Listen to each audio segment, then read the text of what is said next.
Hey there! In this video, I'm going to share with you guys how to paint a beautiful background scene with a fly fisherman. We are going to be getting our inspiration from Yellowstone. I'm in Yellowstone right now. Come with me and let's learn and get creative. If this is the first time that we have met, I am a full-time traveling artist. I'm traveling to all 50 states and painting what inspires me in each one of those states. I take you guys on this journey with me, and while I go, I hope I inspire you and teach you guys how to paint. If that sounds wonderful to you, go ahead and hit that subscribe button, the bell next to it. First of all, let's talk about what inspired me to paint this. So we were on Yellowstone on a drive, and while we were going over a bridge, I saw a fly fisherman. The water was just glistening and it was such a beautiful background, and I took some photos of it, and this is what we're painting today. And now we're ready to get started. If you haven't been on this channel yet and you don't know what supplies I use Liquitex acrylic paints. I put the paints that I use and links to where to get them in the description below. I absolutely love this palette. If you have troubles keeping your acrylics wet, I recommend this palette, and I put a link in the description below. Also, I like to have a cup of water or something. This mug you can find on my website, createful.com, in my shop. I just love it because it holds my brushes and it holds my water. So at the end of this video, I'm going to give you guys a big art tip, and so stay tuned for that. So the first thing that I'm going to do is I'm going to take my flat brush and I'm going to grab my orange color and I'm going to give myself an underpainting. So just cover your painting with this paint color. Okay, and then you let this dry. Okay, so for this next step, I'm going to get the sky in, and I'm just going to be really loose with it. I'm going to grab my white, add it to my light blue. So I just went like this and took a dip right here. And then I just take this color and I fill it in, and I make sure that I have some brush strokes in there because they're fun and they're playful. I'll darken it right here, and I let some of that orange show through. Now what I'm going to do is I'm going to paint this mountain that's in the background, and it's pretty strong of a mountain in the reference photo, but I'm going to dull it down because I can do that, and I'm going to make it a lot smaller than what I see in my reference photo. So what I'm doing is I'm adding the blue to my purple. You know, my lessons are all about you guys being creative and learning from me as I paint my own paintings. And I hope that you guys get that from my lessons. Notice how like my brush strokes are just kind of sloppy. This makes it fun and more impressionistic. Now I'm gonna go and take a tan for the front part of the mountain, kind of let it go back just slightly into the purplish color. So I take this, and I still let some of that orange shine through. And I just bring it right here, and then I'll put a little bit of that tan up there in that mountain just to kind of give it a transition. And that's all I have to do. Now I'm to the green part. So we're going to slowly transition into green. So now I'm going to take my opaque green and my tan, but I'm going to give it kind of a straight line across and see how subtle that is. And I'm going to slowly come forward to a stronger green, and this right here is the shrubs that are in the background, and there's some trees, so I'll just make some trees by just going vertical with my brush, and then I pull that all the way across here. Alright, and then to pull in some shadow, what I do is I grab my purple that was back here but a little bit darker, and I just add in some spots where there would be some shadow. And it doesn't have to be exact, it just needs to show that, hey, there's some shadow in here because of the lighting in this picture. Just kind of add those in there, and I'm going to put some of that purple in these trees right here, and then I just slightly twist my brush so that I can make it into pine trees. Alright, so now I'm going to take my purple and I'm going to make a line where I see that this greenery back here just stops because of the river. So I'm just going to take this ever so slightly, and then it comes forward like that. Now I'm going to take my yellow and my green and give this a lighter color. Okay, so now you're going to worry about this greenery that's along here, and it just kind of comes out and in until it goes back like that. Okay, and then I'm just going to let that dry, and then I can add whatever I need to over it.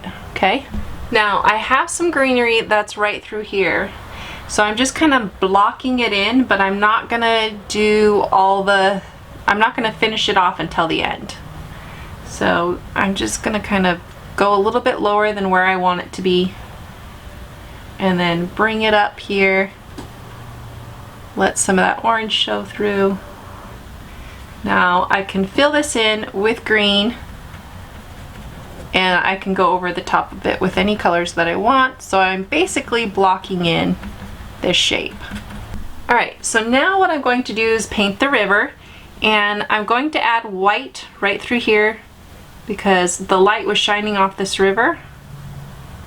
Okay, and I'm just adding straight white, but it will go over that orange and have kind of a glow to it.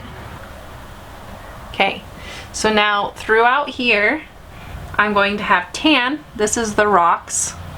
Okay, and I can darken that tan color with my purple if I'd like, and that'll cool the color down. See how I do that? And it just darkens some of the spots.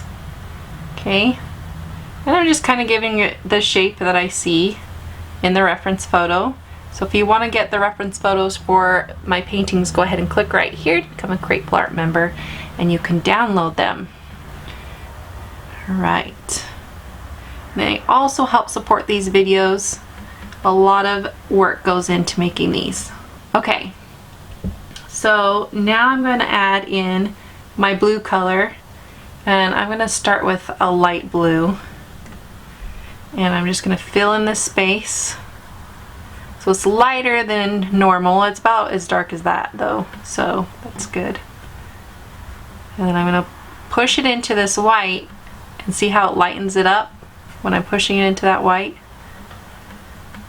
So it makes a soft transition. And I'm going to fill this whole area with this blue. Now this is a grassy area, so what I'm going to do is I'm going to take my blue and just kind of go down like this and create a softer transition. Okay. Then I'm going to grab my white and just stick it on the very edge here for some glistening off the edge there.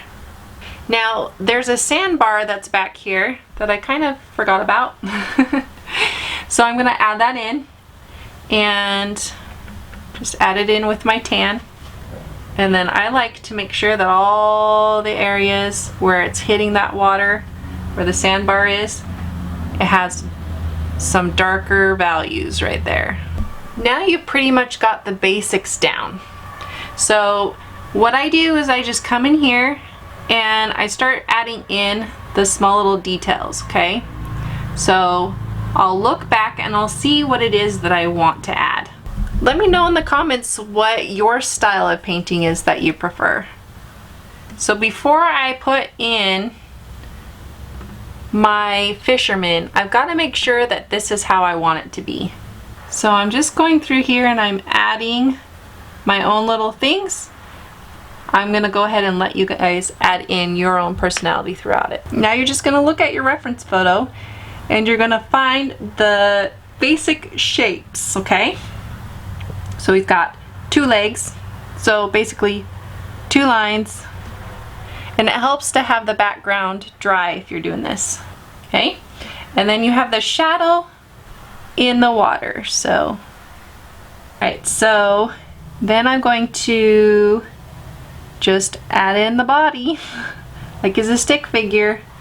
You don't have to be detailed with it just because it's a person.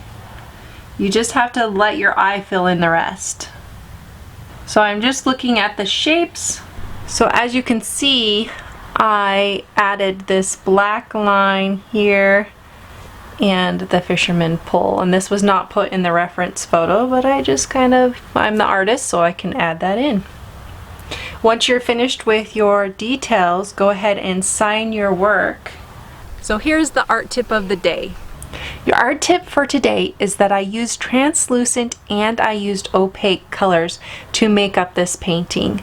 And what that means is the translucent colors, you can see the colors behind it, and the opaque ones are going to sit on top. So I have a translucent yellow here. I had an opaque yellow, but I used it up. I had an opaque green and a translucent green, and I was using those based on whether I wanted it to just glaze on top or I wanted it to sit on top, okay? And if you turn your paints over, it will show you whether it's translucent, or it'll tell you whether it's translucent or not. This one's translucent. This is my Hooker's green, and this one's opaque. And this is my unbleached titanium. And both of these were in this painting. So I hope that tip helps you. You guys can ask me any questions you want in the comments below, and I will add them to an art tip for one of these weeks in the future. And if you want to get art lessons that teach you all the ins and outs of painting, go ahead and click right here to become a Createful Art member, and you also get reference photos for these. If you want to watch more videos, go ahead and click right over here and right over here. And thank you so much for creating with me, and I will see you in my next video. Bye!